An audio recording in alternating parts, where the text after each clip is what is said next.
After saving up for a year, I finally bought my first car.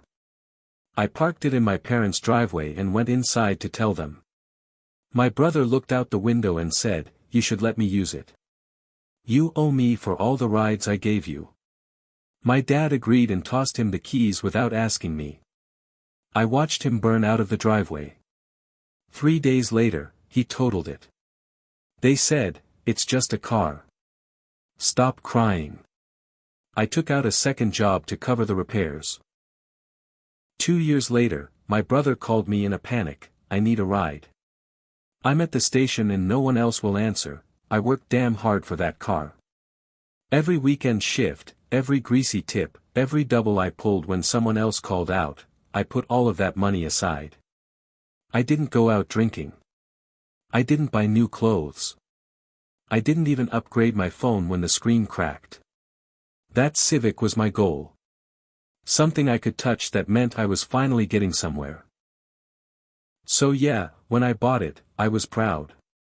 Not just because it had shiny paint or good tires, but because no one handed it to me. I earned it. All of it. I pulled into the driveway and sat in the car for a minute. Just looking at the steering wheel, smelling the weird old car smell, touching the dash. I was finally mobile. I was finally free. I walked inside and told my parents like it was big news. And it was big news, to me. I said, "I finally got it. My car. It's outside." My dad didn't even stand up. Just looked over the top of his glasses, nodded once, and said, "Hope it runs." Then Matt walked in. Of course he did. He had that smug grin like he always did when he wanted something. "Nice. You should let me take it out. I gave you like 100 rides, remember?" I laughed. "No, you owe me," he snapped. "No, I don't," I said. "I paid you for gas." I said thank you. "I didn't ask you to be my chauffeur. You think you got that job without me driving you?" I turned to my dad. "Seriously?" Dad shrugged. "He's got a point. Let him use it for a day." I was shaking my head. "No. I just got it. I haven't even taken it on the highway yet." Matt didn't wait for me to agree. Dad tossed him my keys. Like it was nothing. Matt didn't even thank anyone. He just strolled outside, opened the driver door, and peeled out of the driveway like he was doing donuts in a parking lot. I was frozen. "He's just taking it around," my mom said. I stood there for 5 full minutes before I finally said, "He's not coming back tonight." And he didn't. I texted him. No answer. I called him. Straight to voicemail. I asked my dad, "Are you okay with this?" "Really?"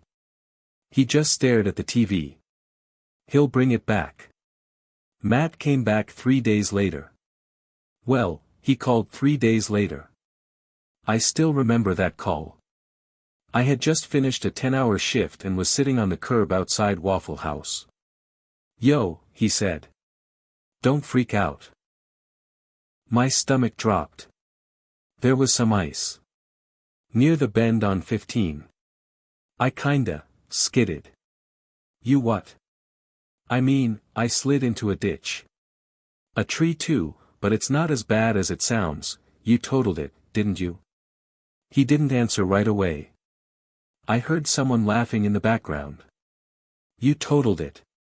It's just the front end, maybe some alignment. You destroyed the car I saved a fucking year for." Then the call dropped. I stood there, phone in hand, breathing like I'd run a marathon.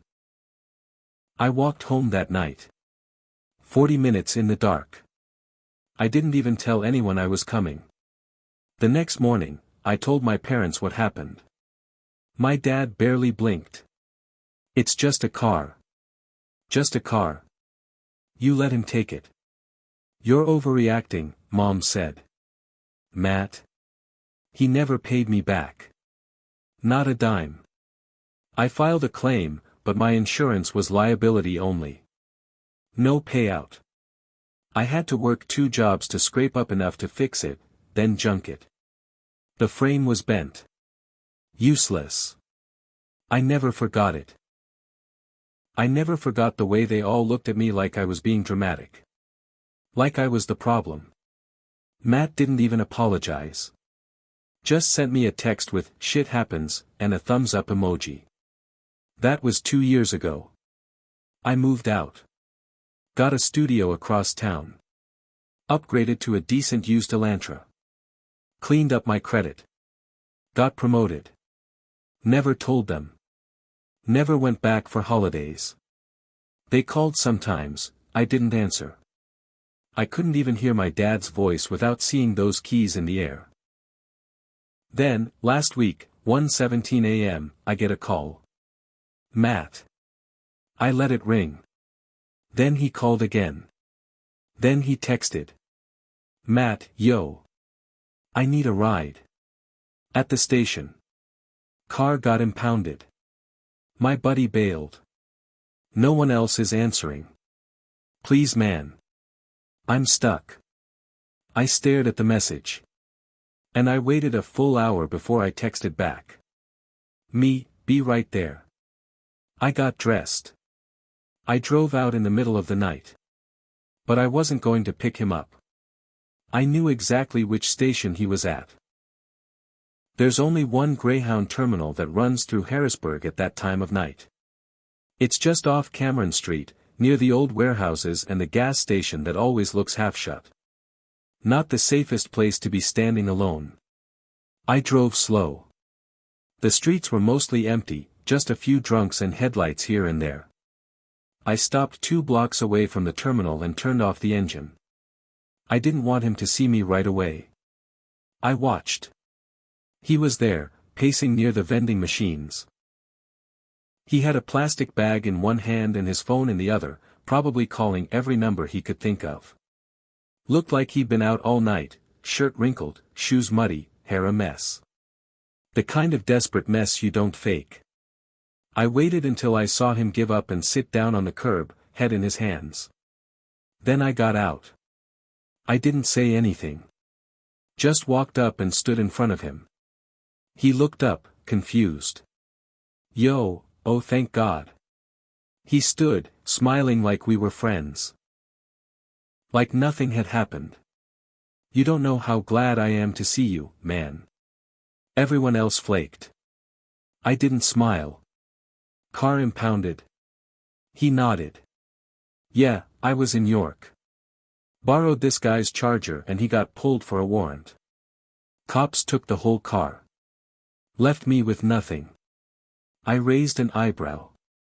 You borrowed it? He shifted. I mean, not officially. We were just using it. Look, long story short, I've been here since 10. I just need a ride back to Dad's. Or your place. I don't care. I'll crash on the couch. I let the silence stretch out.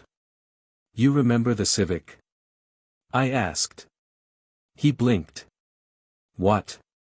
The one you stole from me. The one you totaled. He rolled his eyes. Bro, that was like 2 years ago. Are we still doing this? You never paid me back. Not even a sorry. He snorted. I said sorry. No. You texted a fucking emoji. He got defensive fast. I didn't mean it like that. Jesus. You want me to grovel now? No, I said. I wanted you to feel what I felt. To know what it's like to have no one show up when you need it. I stepped back. His face dropped. You're not serious. I didn't say a word. He looked around. You're just gonna leave me here. That's what you did to me. For 3 days. When I called and begged. That was different. How? He opened his mouth. Closed it. Then he got angry. You know what? Fuck you. You think you're better than me? You're not. You're a bitter little shit who holds grudges. That's why no one calls you anymore. I looked him dead in the eye. You're right. No one does.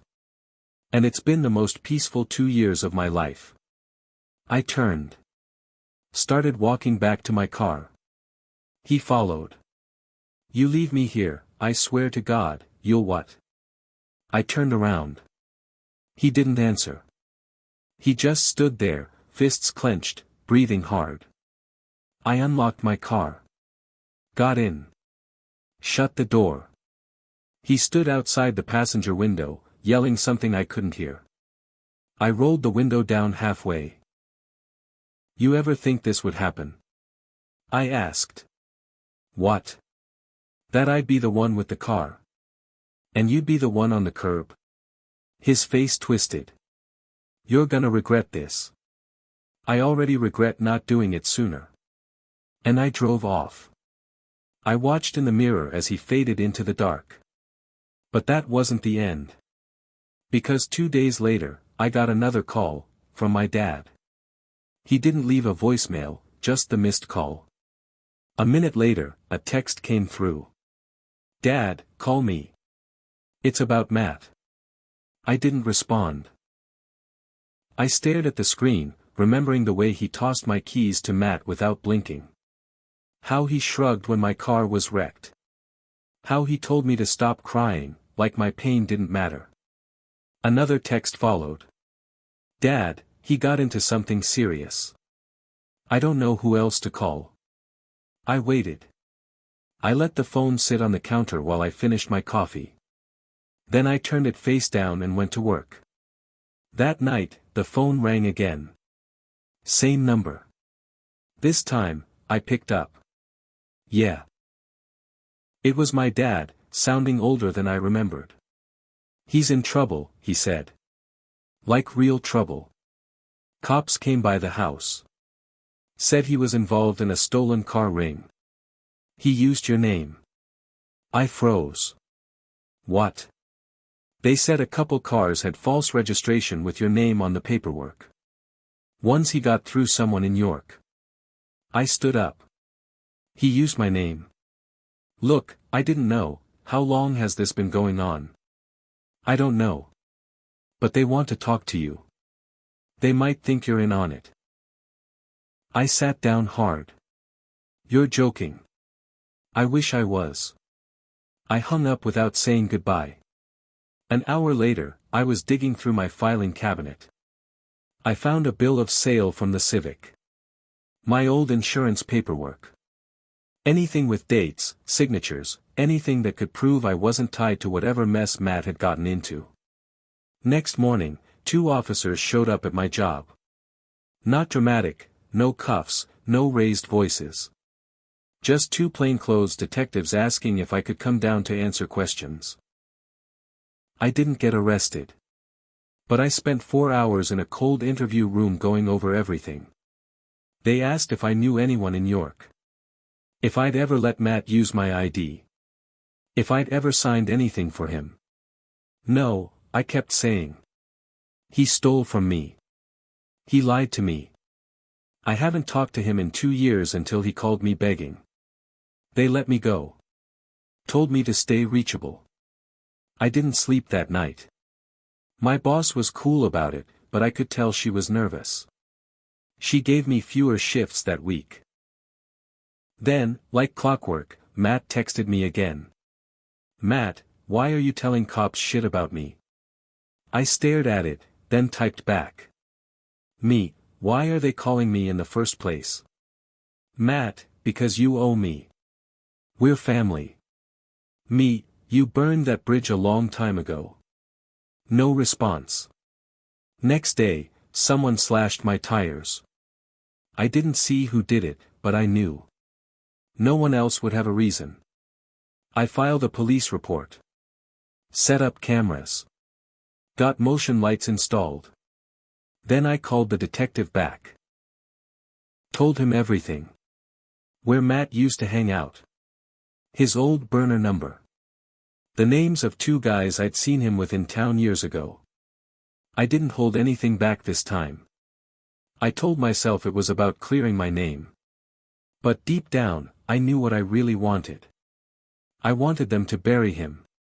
It took 3 weeks before I heard anything again. I was driving home from work when the call came. It was the detective.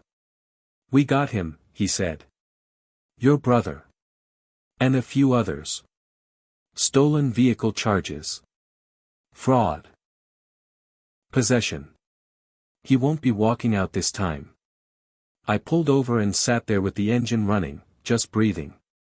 "He's not the mastermind," the detective said, "but he's been signing titles, using stolen IDs. One of those IDs matched yours. You were right to speak up." "What happens now?" I asked. "He's facing a few years, minimum. With priors and no real defense. He's probably going away longer." I thanked him. Then I hung up. I didn't cry. I didn't smile either. I just felt, still. Like something I'd been carrying for too long had finally dropped off my shoulders. A week later, my dad showed up at my apartment. I didn't answer the door at first. Just watched him through the peephole, standing there in his work boots and jacket, holding his hat in both hands like he was trying to figure out what to say. I finally opened the door. "Can I come in?" he asked. I didn't move. He sighed. "He called me from lockup. Said it was your fault." I didn't respond. "He's scared," my dad added. "But I think he finally gets it. That he messed up. That he's not getting bailed out this time." "Good," I said. Dad nodded slowly. "You were right about him. And about me. He looked like he hadn't slept. I should have never let him take your car. That wasn't mine to give.